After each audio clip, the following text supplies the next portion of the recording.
ম্যাডামকে সুরক্ষিত রাখা আমাদের সকলের দায়িত্ব। ওপর থেকে স্ট্রিক্টলি অর্ডার আছে, তাই সারা রাত সাবধানে থেকো। Okay, sir. ঠিক আছে? খাওয়া শেষ হলে নিজের নিজের পজিশন নিয়ে নিও।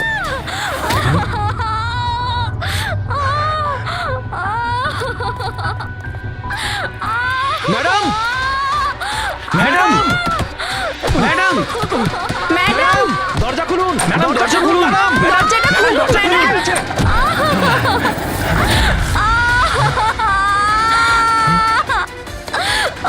ম্যাডাম, ম্যাডাম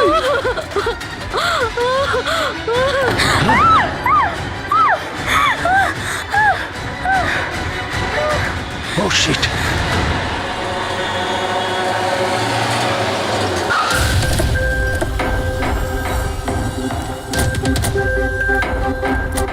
স্যার এক মিনিট, স্যার এক মিনিট।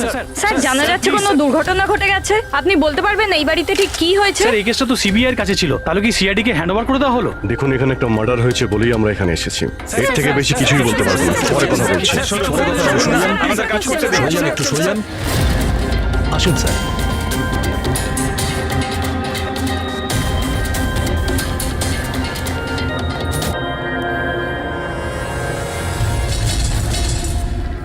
ওর মুখটা আর হাতটা তো একদম পুড়ে গেছে।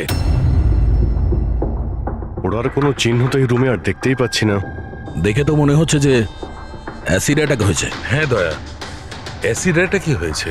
কিন্তু স্যার কোথাও তো পড়তো জামা কাপড়ে বা নিচে কোনো অ্যাসিডের চিহ্নই তো নেই। সেটা তো ঠিক। স্যার স্যার ইনি বাথরুম পড়ে আছেন, মানে স্নান করে বেরিয়েছেন, আর স্নান করার পর উনি এই ক্রিমটা এক লাগিয়েছিল। মিনিট, ওই ক্রিমটায় হাত দেবে না। ওই ক্রিমটাকে চেক করতে হবে।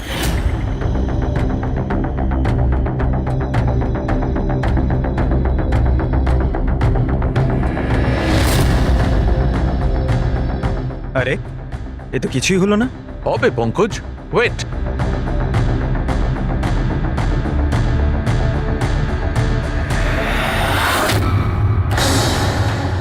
আরে স্যার, এটা তো দেখলে, এটাতে এমন অ্যাসিড মেশানো হয়েছিল যেটা সঙ্গে সঙ্গে কাজ করে না, 2-3 মিনিট বাদে কাজ শুরু করে। আর যখন কাজ শুরু করে তখন এরকম ভয়ঙ্কর ভাবে কাজ করে। স্যার তার মানে স্নান করার পর উনি এই ক্রিমটা লাগিয়েছেন, আর সেটার এফেক্ট কিছুক্ষণ পরে হয়েছে। একদম ঠিক। কেউ আসলে একে মারবার জন্যে এর নিজের যে ক্রিম ছিল সেটা এই ক্রিমটার সঙ্গে বদলে দিয়েছে। এটা এটা কি বলছেন আপনারা? কি কি ব্যাপার? আপনি মনে হচ্ছে একটু বেশি ঘাবড়ে গেছেন। হ্যাঁ, কি জানেন আপনি এদের ব্যাপারে? না স্যার, আমি কিছুই জানি না। ম্যাডাম তো এই ক্রিমটা রোজই ব্যবহার করতো। আর এটা খনি ভালো মতোই জানতো, আর এটারই সুযোগও নিয়েছে। যেই হোক না কেন, আয়েশাকে খুব কাছ থেকে চিনতো। আচ্ছা, ওটা আপনি নয় তো? না স্যার। দেখো আমরা জানি তুমি কিছু জানো। না ম্যাডাম, আমি কিছুই লুকাচ্ছি না। ব্যাস এই ক্রিমটা আমি লুকিয়ে লুকিয়ে কখনো কখনো ব্যবহার করতাম, আর আজও এই ক্রিমটা আমি মেখেছি।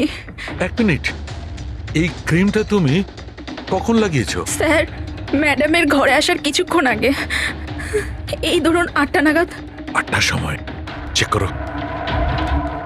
স্যার পুড়ে যাওয়ার তো কোনো চিহ্নই নেই। হবে না, পোড়ার দাগ এই জন্য হবে না কারণ উনি যখন ক্রিমটা লাগিয়েছিলেন ওতে অ্যাসিড ছিল না, মানে ওই ক্রিমটা অরিজিনাল ছিল। তার মানে খনি ক্রিম 8টা থেকে 9টার মধ্যেই বদলে দিয়েছিল। কিন্তু কিভাবে? এখানে এত সিকিউরিটি ছিল। মনে হয় আগে থেকেই কেউ রুমে ছিল। এটা কি করে হতে পারে স্যার?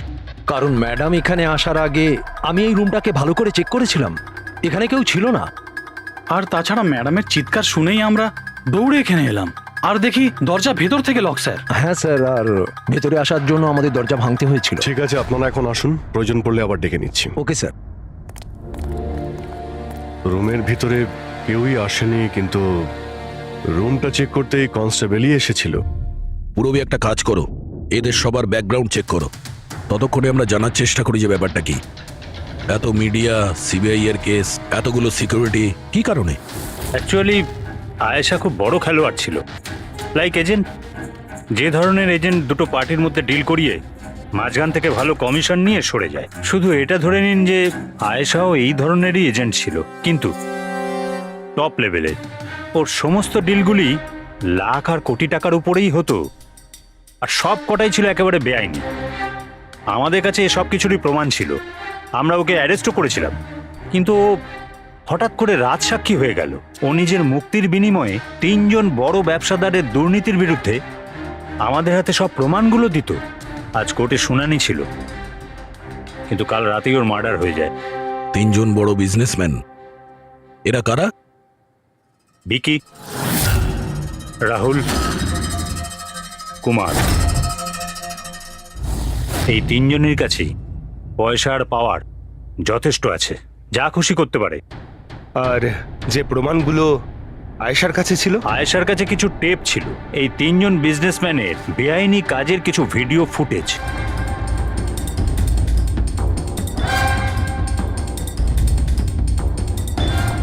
তার মধ্যে কুমারের একটা ক্লিপ আমাদের কাছে আছে, এই দেখো দয়া। চিয়ার্স।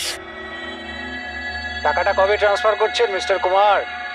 ব্যাস, যেই আমাদের কাছে গানস পৌঁছে যাবে আপনার অ্যাকাউন্টে টাকা পৌঁছে যাবে। সেসবের চিন্তা আপনি করবেন না মিস্টার কুমার, ওনাদের কাছে অস্ত্রের তো কোনো খামতিই নেই, এমনিতেই তো পড়ে পড়ে জংই ধরছে। হ্যাঁ, তাছাড়া পাওয়ারে থাকার তো এটাই সুবিধা, তাই না? যখন যেটা মন চায় করে না। আপনি শুধু এই কনসাইনমেন্টটা সম্পূর্ণ করে দিন, আমাদের তো একসঙ্গে অনেক কাজ করতে হবে, তাই না? একদম। আর এটা তো সবে শুরু। আমি যতদিন আছি আপনাদের দুজনকে কোনো চিন্তা করার দরকার নেই। এটা একটা স্যাম্পল দয়া, এটা থেকে কিছু প্রমাণ করা যাবে না। অবশ্য প্রমাণ হিসেবে আয়েশার কাছে দেওয়ার মতো অনেক কিছুই ছিল, কিন্তু ও আমাদের কিছুই দেয়নি। ও চেয়েছিল যে এই সমস্ত প্রমাণগুলো ও কোর্টের হাতে নিজেই দেবে। নিজের নিরাপত্তার বদলে ও আমাদের সামনে এই শর্ত রেখেছিল। বাকি টেপগুলো ছাড়া এই টেপ আমাদের কোনো কাজেই আসবে না। এই টেপ আপনার কাজের না হতে পারে, কিন্তু আমাদের কাজে লাগতে পারে। এই 3 জনকে বিউরোতে ডাকার জন্য যথেষ্ট। যে লেভেল পর্যন্ত এরা পৌঁছেছে, এদের পক্ষে আয়েশার মার্ডার প্ল্যান করা খুব একটা বড় ব্যাপার নয়। ভিকি, কালকে কোথায় ছিলে? কাল একটা পার্টিতে ছিলাম। এগুলো ওই লোকগুলোর স্টেটমেন্ট আর সিগনেচার, যারা কাল রাত 9টা থেকে 3টে অবধি আমার ক্লায়েন্টের সাথে ছিল। টাইম তো আমরা জিজ্ঞাসা করিনি। দেখুন, আয়েশার মাথা খারাপ ছিল, ও এমনই মন গড়া গল্পগুলো শোনাতো যাতে ও শাস্তি থেকে বেঁচে যায়। That's it. আয়েশা আপনাকে ঠকিয়েছে, আপনার বিরুদ্ধে সিবিআই এর কাছে প্রমাণ দিয়েছে। রাগ হওয়াটা তো স্বাভাবিক। হ্যাঁ, ভেবেছিলেন খুন করে দেওয়া যাক ওকে? রাগ নয় স্যার, বরং আফসোস হলো ওর ওপর। কারণ ও চাইলেও কিছু করে উঠতে পারতো না স্যার, কারণ ওর করার মতো কিছুই ছিল না। এটা আমার ক্লায়েন্ট রাহুলের অ্যালিবাই। কাল রাত্রে ইনি কিন্তু নিজের বিজনেস পার্টনারদের সাথেই ছিলেন, এর মধ্যে সমস্ত ডিটেলস আছে।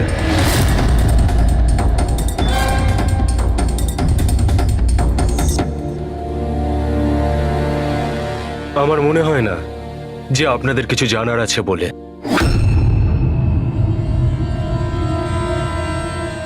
আপনারা যেতে পারেন। ধন্যবাদ। মার্ডারের সময় আমার ক্লায়েন্ট ফ্যামিলি ফাংশনে বিজি ছিলেন, আর এই হচ্ছে তার প্রমাণ। মিস আয়েশার কাছে আপনার বিরুদ্ধে প্রমাণ ছিল মিস্টার কুমার। আর এমন প্রমাণ যা আপনাকে বরবাদ করে দেওয়ার জন্য যথেষ্ট। আয়েশা খুবই চালাক মেয়ে, ভালো হয়েছে মারা গেছে, নাহলে আমি ওকে মেরে ফেলতাম। মারতেন না মেরে ফেলেছেন?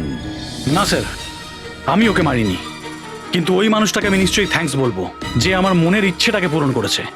আপনি যেতে পারেন, তবে খুব তাড়াতাড়ি দেখা হবে। Thank you.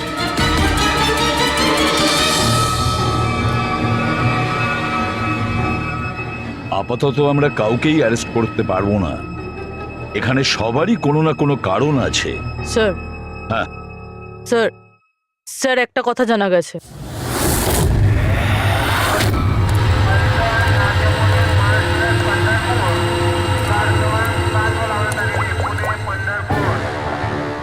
হ্যালো, হ্যাঁ, সব কিছু তৈরি।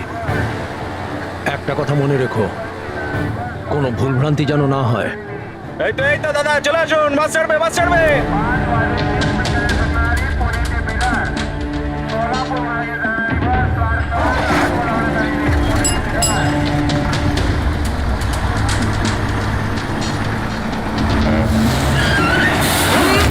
চাপ বাবা।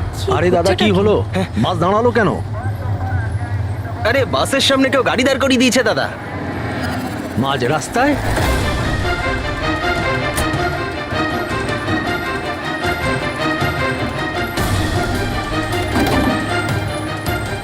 স্যার আপনারা এখানে? শহর ছাড়ার খুব তাড়া দেখছি তোর, হ্যাঁ? অনেক প্রশ্নের উত্তর দিতে হবে তোকে। চল চল। স্যার আমি কি করেছি স্যার?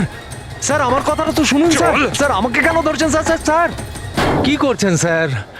আমাকে কেন ধরছেন? আমি তো ছুটি নিয়ে দেশে যাচ্ছি স্যার। তোর রেকর্ড আমরা চেক করেছি, তুই তো আমাদের বলিসনি, হ্যাঁ, যে আয়েশার আগে তুই মিস্টার কুমারের জেট সিকিউরিটিতে ছিলি। হ্যাঁ স্যার, ওটাই তো আমার কাজ। আর আপনি তো জানেন যে সরকার আমাদের যেখানে পাঠায় সেখানে যেতে হয়। তোমার মোবাইলে কুমারের কল একবার নয় 3 বার, আয়েশার মার্ডারের ঠিক আগে। এটাও একটা কাজ। আপনারা ঠিক বলেছেন স্যার, কুমার আমাকে কল করেছিল, ও আয়েশা ম্যাডামের সঙ্গে কথা বলতে চাইছিল, কিন্তু আমি বারণ করেছিলাম স্যার।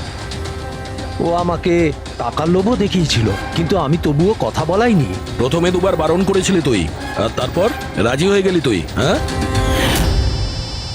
ম্যাডাম, এই কুমার স্যার আবার ফোন করছেন। হ্যাঁ, আমাকে কোনো বিপদের ব্যাপারে বলতে চাইছে। ফোনটা দাও। এই নিন। হ্যাঁ বলো। আমি জানতে পারলাম তুমি আমার জন্য চিন্তা করছো, কোনো বিপদ থেকে আমাকে উদ্ধার করতে চাইছো। How strange. আমি বলে দিচ্ছি, আমি তোমাকে খুব ভালো মতো চিনি। আর এই সমস্ত কার্যকলাপ না তুমি অন্য কারোর সাথে করো। আর এমনিতেও যদি আমি জেলে যাই, এই টাকাগুলো নিয়ে আমি কি করব? আচার দেবো? এই টাকাটা না তুমি তোমার কাছেই রাখো, এটা তোমারই সাহায্যে লাগবে। কোনো দরকার নেই এই ফোনটা আমাকে দেওয়ার। আমার সাথে গেম খেলার চেষ্টা করে যাচ্ছে, আর তুমি ওকে সাহায্য করছো। আমি কোথায় ম্যাডাম? আপনাকে সাহায্য করছিলাম তো। ঠিক আছে থাক, শুধু এইটুকুনি জেনে রেখো, তুমি যদি ওকে সাহায্য করো না, রক্ষা পাবে না। আমি সিবিআই কে বলে দেবো, যদি আমার কিছু হয় তাহলে সবার প্রথমে তোমাকেই অ্যারেস্ট করবে। তুই গেছিলি না আয়েশার ঘরে ঠিক ওর রুমে ঢোকার আগে? ওর বিউটি ক্রিমটাকে অ্যাসিড ক্রিমে বদলাতে খুব বেশি সময় লাগেনি নিশ্চয়ই, তাই না? এ আপনি কি বলছেন স্যার? আমার কথা বিশ্বাস করুন, আমি সত্যি বলছি। যদি তুই সত্যি কথাও বলিস না, তাহলেও এই কেস যতক্ষণ না সলভ হচ্ছে তুই আমাদের হেফাজতে থাকবি, বুঝলি? এখন চল, নিয়ে চল ওকে, চল চল। আরে স্যার স্যার স্যার আমি কিছু করিনি স্যার, ছেড়ে দিন স্যার, প্লিজ স্যার। হ্যাঁ পুরবি বলো। স্যার ওই ফুটেজটা যেটা ও সিবিআই কে পাঠিয়েছে, সেটা ওই ঘর থেকেই শুট করা হয়েছে যেখানে ওর খুন হয়েছিল। তার মানে আয়েশার বেডরুমে? হ্যাঁ স্যার, ওরই বেডরুমে। আসলে এই ফুটেজটা 1 বছর আগের, ফার্নিচার বদলানো হয়েছিল তাই বোঝা যাচ্ছিল না। Are you sure? স্যার 100%, এটা সেই ঘরটাই। হ্যাঁ, একটা ভাইটাল ইনফরমেশন দিলে Purabi, thank you so much. Purabi বলল যে আয়েশা মিনিস্টার আর মিস্টার কুমারের স্টিংটা ওই রুমেই করেছে। আর যদি এটাই হয়, ক্যামেরা ওই ঘরেই কোথাও লুকানো আছে, তার মানে ক্যামেরা এখনো ওখানেই আছে।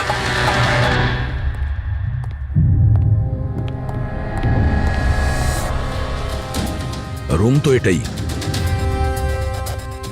আর এই হলো জানালা। ফুটেজে জানালা রয়েছে, তার মানে এই ফুটেজটা এই দিক থেকেই তোলা হয়েছে। স্যার ফুটেজ অনুযায়ী তো ক্যামেরা এখানে থাকা উচিত।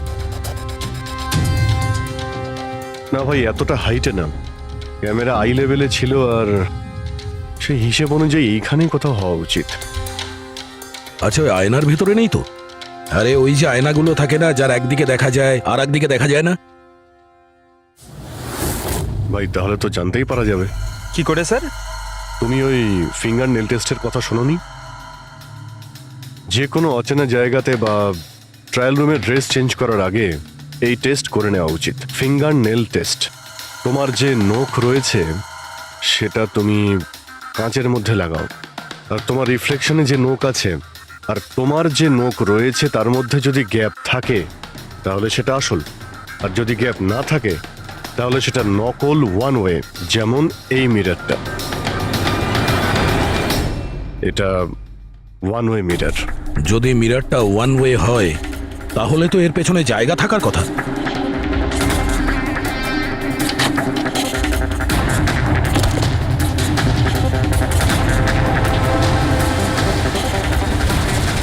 অভিজিৎ,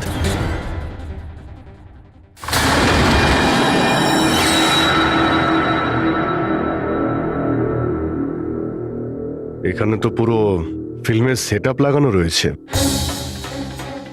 এসডি কার্ড তো নেই স্যার।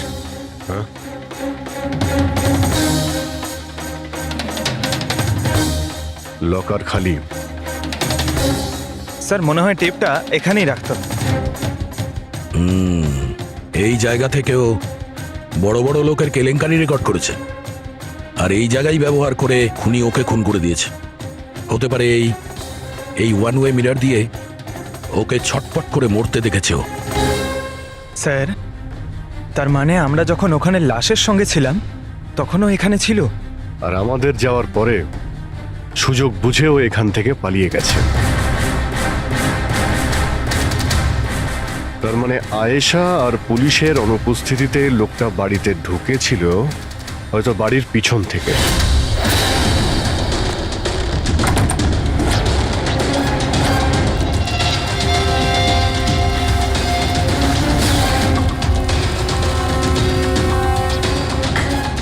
ও আয়েশার বিউটি ক্রিমটাকে সরিয়ে বিষাক্ত ক্রিমটা রেখে দেয়, আর তারপর ভিতরে ঢুকে বসে থাকে।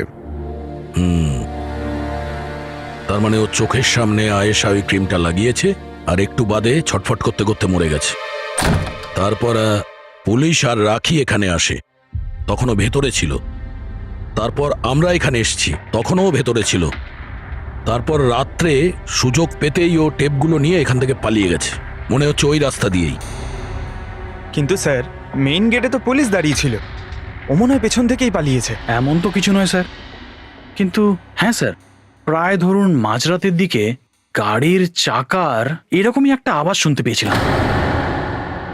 শব্দটা কোথা থেকে হয়েছিল মনে আছে তোমার? এই তো স্যার, এই পেছনের দিক থেকে, কিন্তু একবারই পেয়েছিলাম স্যার, আর দ্বিতীয়বার শুনিনি স্যার। ঠিক আছে, থ্যাংক ইউ।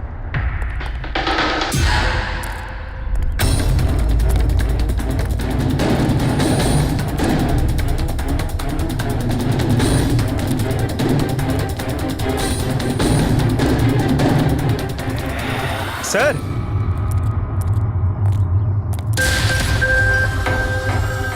স্যার টায়ারের ঘষার চিহ্ন তো রয়েছে এখানে, দেখতে পাচ্ছ এখানে এই তেল আর জল পড়ে আছে। মনে হচ্ছে এসি চালিয়ে গাড়ি এখানে অনেকক্ষণ দাঁড়িয়েছিল। আর তারপর গাড়ি এখান থেকে বেরিয়ে গেছে। ওই কনস্টেবল এই গাড়িরই এক টায়ারের আওয়াজ শুনেছিল। যদি গাড়িটা এখানে অপেক্ষা করেই থাকে তাহলে হঠাৎ এমন কি হলো যে তাড়াহুড়ো করে চলে গেল? স্যার মনে হয় কেউ দেখে ফেলেছিল, ওই জন্য ভয়তে পালিয়ে গেছো। পয়েন্ট আছে। এখানে আশপাশটা জিজ্ঞাসা করে দেখি।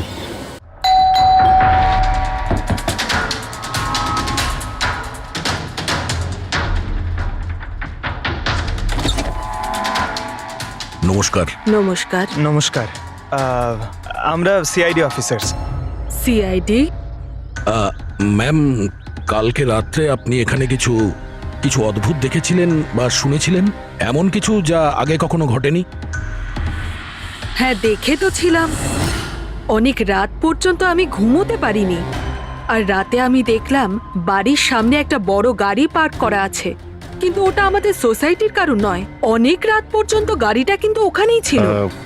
কোন গাড়ি ছিল আপনার মনে আছে কিছু? দেখুন, গাড়ির ব্যাপারে তো আমি বিশেষ কিছু তো জানি না, কিন্তু ওটা HX9 ছিল, কারণ আমার ছেলের কাছেও ওই একই গাড়ি আছে। I see. আরো একটা কথা, যতক্ষণ ওই গাড়িটা ওখানে দাঁড়িয়ে ছিল না, গাড়ির ইঞ্জিনটা চালুই ছিল, আর ভিতরে একজন বসেও ছিল। আমি এটা দেখছিলাম, আর তখনই ওখানে কাউকে একটা আসতে দেখলাম আমাদের আয়েশার বাড়ির দিক থেকে। ওর হাতে কিন্তু একটা ব্যাগও ছিল। আরে এই যে, কে ওখানে? গাড়িটা তো চলে গেল, কিন্তু এটা বুঝতে পারলাম না যে ওরা কারা ছিল, কেন এসেছিল, আর ওরা আয়েশার বাড়িতেই বা কি করছিল। Thank you ma'am, thank you very much. Thank you. Sir তার মানে খুনির সঙ্গে আর একটা লোক ছিল যে গাড়িতে বসে অপেক্ষা করছিল। হুম, লাখ টাকার গাড়ি ছিল। কি মনে হচ্ছে কে হতে পারে? সন্দেহের তালিকা এখন ওই তিনজনই রয়েছে। আরটিও থেকে খোঁজ নিয়ে দেখি এই গাড়িটা এই তিনজনের মধ্যে কার কাছে রয়েছে। স্যার এই ধরনের দামি গাড়ি তিনজনের কাছে আছে। কি? হ্যাঁ স্যার, খুবই শৌখিন লোক, এক একজনের কাছে অনেক গাড়ি আছে। তাহলে এই তিনজনের মধ্যে ওই গাড়িটা কার আছে কি করে জানতে পারবো? তাও সিচুয়েশন অনুযায়ী খুনি এই তিনজনের মধ্যে কেউ মনে হচ্ছে। না স্যার, আমরা তিনজন এই খুনের ব্যাপারে কিচ্ছু জানি না। আপনারা এখানে কেন? স্যার, আয়েশা জীবনকালে তো আমাদের বাঁচা দুষ্কর করেই দিয়েছিল, এখন মরার পরেও আমাদের বাঁচা দুষ্কর করে দিচ্ছে। তার মানে স্যার আয়সার খুনি ও আমাদের প্রত্যেককে ফোন করে 25 কোটি টাকা করে চেয়েছে, তাও আবার 24 ঘন্টার মধ্যে। আর হুমকি দিয়েছে আমরা যদি না দিই তাহলে ও আমাদের টেপ লিক করে দেবে। এর মানে হচ্ছে আমাদের মার্ডারের সঙ্গে কোনো সম্পর্ক নেই। ওই গলাটাকে চিনতে পেরেছেন? না স্যার, আমি চিনতে পারিনি। আপনারা শুনে নিন, আমি কলটা রেকর্ড করেছি। আয়েশাকে আমি খুন করেছি, আর ওই টেপসগুলো আমার কাছেই আছে। ওই টেপসগুলোর মধ্যে যা প্রমাণ আছে তোমাদেরকে সারা জীবন জেলে রাখার জন্য যথেষ্ট। 24 ঘন্টার মধ্যে কেম্যান ল্যান্ড ব্যাংকের অ্যাকাউন্ট নাম্বার 23122-তে 25 কোটি টাকা জমা করে দিন, না হলে এই প্রমাণটা পুরো দুনিয়া দেখবে। তোমাদের কাছে 24 ঘন্টা আছে, ভেবে নাও কি করবে। ওকে ট্রেস করো, দেখো কোথা থেকে ফোন এসেছে, কে ফোন করেছিল, দেখো কোনো ডিটেলস পাওয়া যায় কিনা। ওই যে ও অ্যাকাউন্ট নাম্বার দিয়েছে ওটা দিয়ে হয়তো জানা যেতে পারে। না, ইন্টারন্যাশনাল ব্যাংক স্যার, কোনো ডিটেল দেবে না ওরা। হ্যাঁ, কথাটা ঠিকই। স্যার, হ্যাঁ, ইন্টারন্যাশনাল কল, প্রেস করতে পারছি না। তার মানে কিছুই হবে না? ওই বদমাসকে 25 কোটি টাকা দিতেই হবে? না। কেন দেবেন 25 কোটি টাকা ওই বদমাশ লোকটাকে? হ্যাঁ, আর কেন দেবেন যেখানে আপনারা কিছু করেননি? না কোনো ঘুষ দিয়েছেন আপনারা, না কোনো বেআইনি কাজ করেছেন। তাহলে আপনাদের বিরুদ্ধে ওই টেপে তো কিছুই থাকবে না। হ্যাঁ, যদি আপনারা কিছু করে থাকেন তাহলে। আরে এটা কি বলছেন স্যার? আমরা কিচ্ছু করিনি, আমরা ইনোসেন্ট, আমরা নির্দোষ। আপনি তো অযথাই আমাদের ওপর। আশ্চর্য তো। এনিওয়ে, থ্যাংক ইউ, আমরা নিজেরা সামলে নেব। চলো।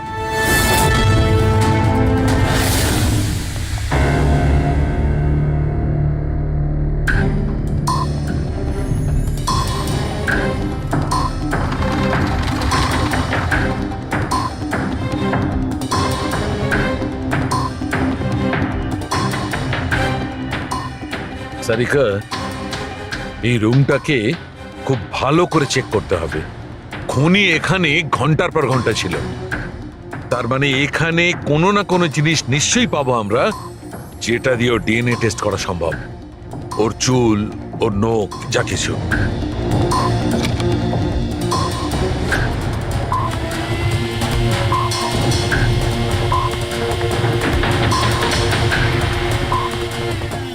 এক মিনিট সারিকা, হ্যাঁ, একটা ফোর্সেপ দাও।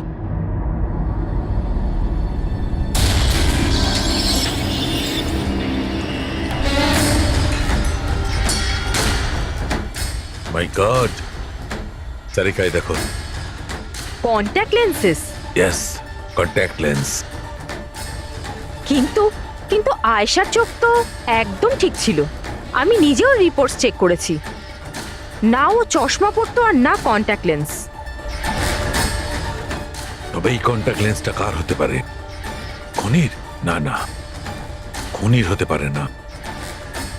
একটা চোখের কন্ট্যাক্ট লেন্স খুলে যাবে আর কেউ জানতে পারবে না, এটা ইম্পসিবল। দেখান তো একটু।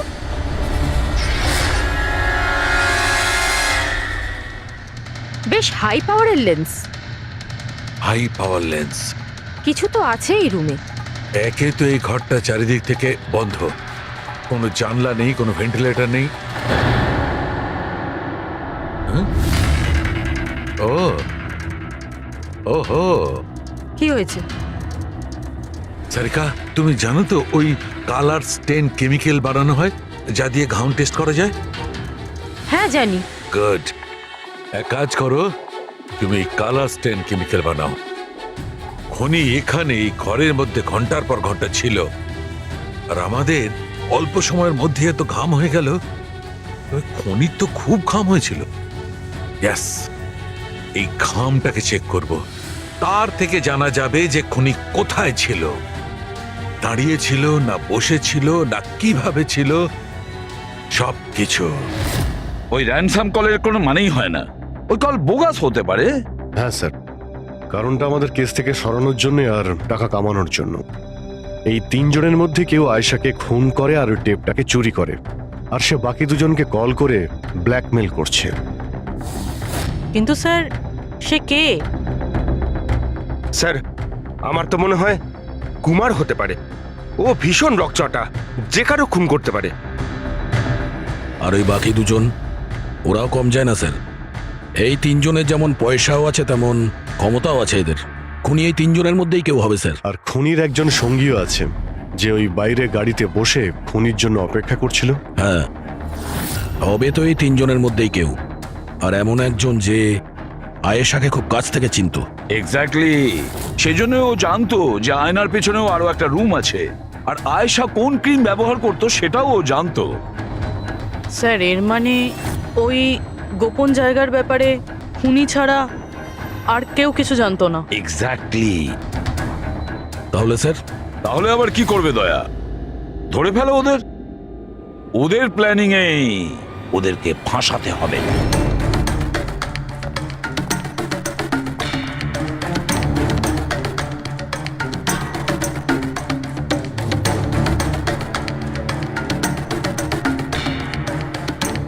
আমাদেরকে এখানে কেন ডাকলো?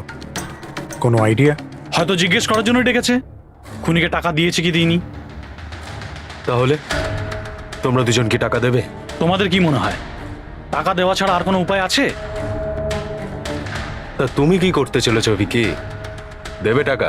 দেখো, টেপের ব্যাপারে তো কিছু বলতে পারছি না, আর তাছাড়া আমি কোনো বেআইনি কাজ করিনি, এই জন্য টাকা দেওয়ার তো কোনো প্রশ্নই আসে না। সরি, আমি টাকা দিচ্ছি না। ও কাম অন ম্যান, এত ঢং করার কি আছে? কিছু করে থাকলে বলো না, শুধু আমরা তিনজনই আছি এখানে। দেখো রাহুল, যদি কথা... এক সেকেন্ড, নাও। সিআইডি মেসেজ করেছে। আরে কোথায় আছে ওরা? কি লিখেছে বল। কোথায় আটকে গেছে, আসতে পারবে না, ফিরে যেতে বলেছে। হোয়াট ননসেন্স ভাই, আমরা কখন থেকে এখানে বসে আছি, শুধু শুধু সময় নষ্ট করে দিল। এবার কি করবে? যাওয়া যাক, আর কি। চলো, কাম অন।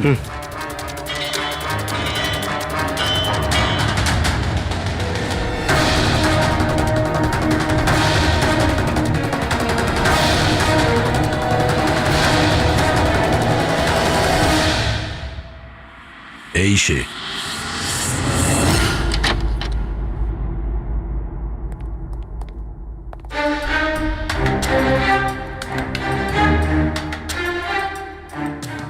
স্যার, ভিকি, তার মানে ও জানতো যে আয়নাটার পিছনে ক্যামেরা আছে। হ্যাঁ, বাকি দুজনের হয় এরা কিছু জানে না, না হলে আমাদের সামনে অ্যাক্টিং করছে। স্যার, আমার তো এই বিকিকে সন্দেহ হচ্ছে। এবার কি করব? নজর রাখা যাক এর ওপর, কোনো না কোনো ভুল নিশ্চয়ই করবে। হ্যাঁ সারিকা, কালার স্টেন কেমিক্যাল রেডি। ঠিক আছে, চলো।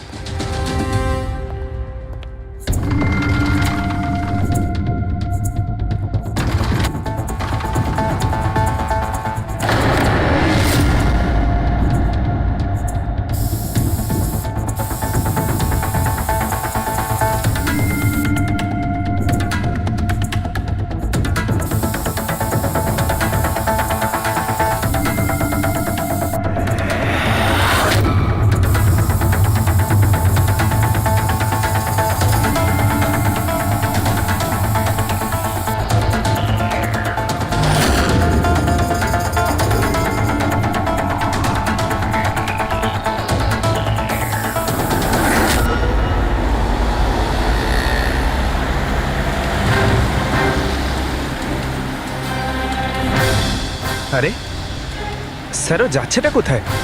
আরে কোথায় আর যাবে পঙ্কজ, বন্ধুদের সাথেই দেখা করতে যাচ্ছে, আবার কি?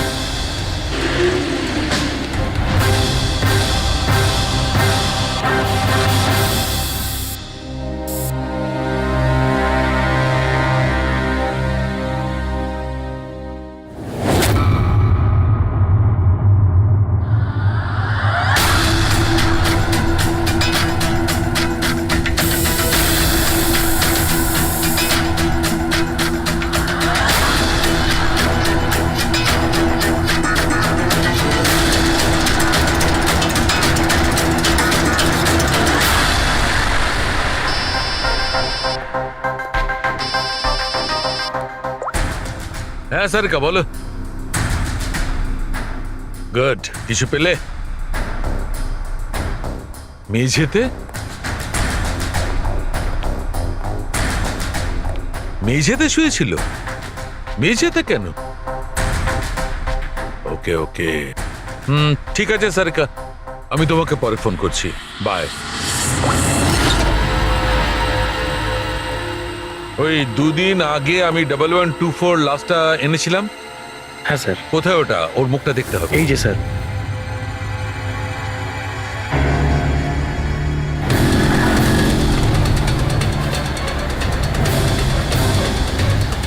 এই জানতে পারেনি তো যে আমরা ওকে ফলো করছি?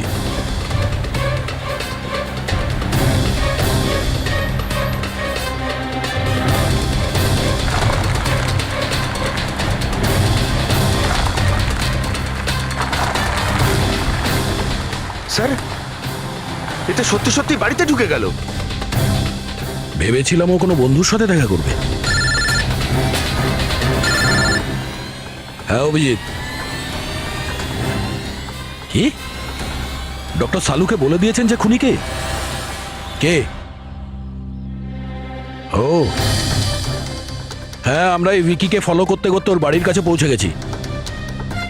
ঠিক আছে, আমরা ওয়েট করছি। অভিজিৎ আসছে।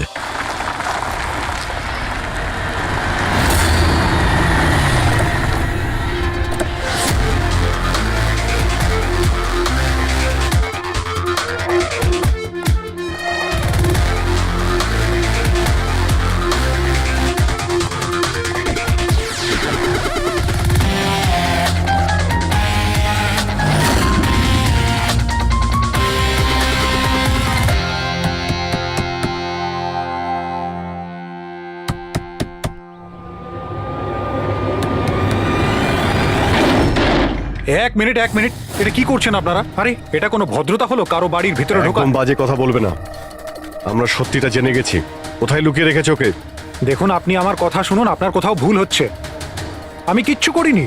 আমি না আয়েশাকে খুন করেছি আর না এখানে কাউকে লুকিয়ে রেখেছি। আমরা কখন বললাম যে তুমি আয়েশার খুন করেছো? হ্যাঁ, একেই বলে চোরের নজর বোচকার দিকে। দেখুন, আমার কথাটা বোঝার চেষ্টা করুন। আপনারা আমার কথাটা শুনুন। আপনারা আমার কথা কেন শুনছেন না? হ্যালো, আপনারা এইভাবে ভিতরে ঢুকতে পারেন না।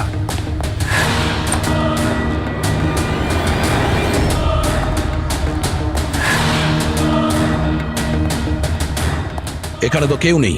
আমি বলছি আপনাদেরকে এখানে কেউ নেই, প্লিজ। আরে বন্ধ করুন এগুলো। এইভাবে ভিতরে আপনারা ঢুকতে পারেন না।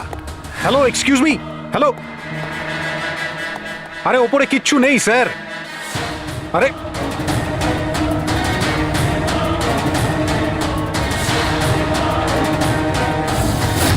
প্লিজ দেখুন, এখানে কিচ্ছু নেই, কেউ নেই এখানে। আরে আপনারা তো আমার কোনো কথাই শুনছেন না। আজব তো, কখন থেকে বলছি এখানে কেউ নেই। আরে কেউ নেই এখানে। Hello sir.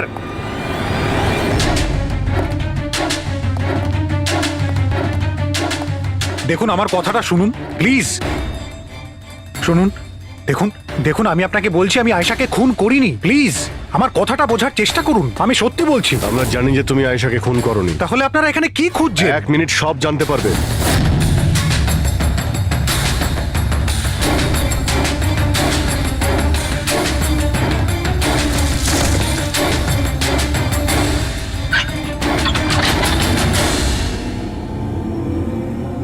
স্যার আসুন।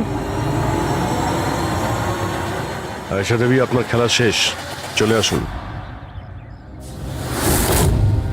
সালুমকে স্যার আগেই বলে দিয়েছিল তুমি বেঁচে আছো। আসলে আমি ওর চোখটা চেক করব।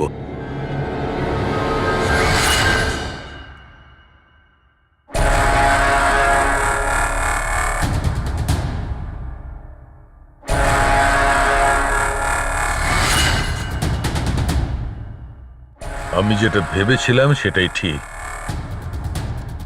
তুমি আসলে আয়েশা হতেই পারো না। তুমি তো সে যাকে ঘরের মধ্যে বেঁধে রাখা হয়েছিল। অন্য কোনো মেয়েকে আয়েশা বানিয়ে নির্মমভাবে ওকে হত্যা করেছো। হুম, কে ছিল ওই মেয়েটা? কি শত্রুতা কি ছিল ওর সঙ্গে? ওর সাথে কোনো শত্রুতা ছিল না। আমি শুধু আমার জীবনটাকে বাঁচাতে চেয়েছিলাম। আমি খুব ভালো করে জানতাম যে সিবিআইকে সাক্ষী দেবার পরেও আমি সুরক্ষিত থাকবো না। এই তিনজনেই কিন্তু খুব ডেঞ্জারাস। ওরা আমাকে ঠিক খুঁজে বের করে নিত, আর আমি ভয় পেয়ে বেঁচে থাকতে পারতাম না। তাই আমার সামনে একটাই রাস্তা ছিল, নিজের মরে যাওয়ার মিথ্যে অভিনয় করে সারাটা জীবনের মতো উধাও হয়ে যাওয়া। এই পরিকল্পনাটা আমরা দুজনে মিলে বানিয়েছিলাম। ওই মেয়েটা একটা স্ট্রাগলিং অ্যাক্ট্রেস ছিল। ওকে আমরা ইন্টারনেটের কোনো অনলাইন কাস্টিং এজেন্সি থেকে খুঁজে বার করেছি। রিয়া নাম ছিল ওর। ওকে এই জন্যই সিলেক্ট করেছিলাম কারণ ওর হাইট, ওয়েট সব কিছুই আয়েশার মতো ছিল। আমরা ওকে মিথ্যে মিটিংয়ের অজুহাতে বাড়িতে ডাকি, আর ওকে অজ্ঞান করে দিই,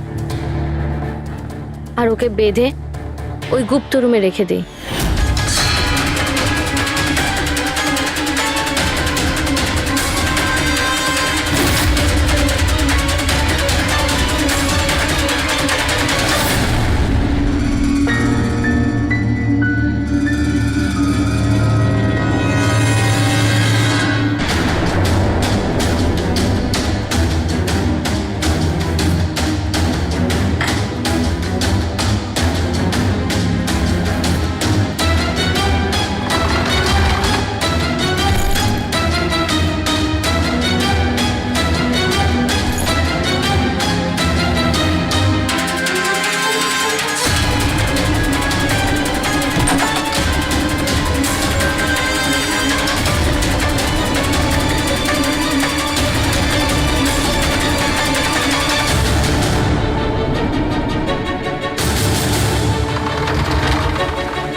তোমার প্ল্যান তো কার্যকরী হয়েছিল, তাহলে ফোন করে টাকা চাওয়ার নাটক কেন করলে? আমরা ভাবলাম যে আপনাদের এই তিনজনের থেকে মনোযোগ সরে যাবে, আর আমরা টাকাও পেয়ে যাব নতুন জীবন শুরু করার জন্য।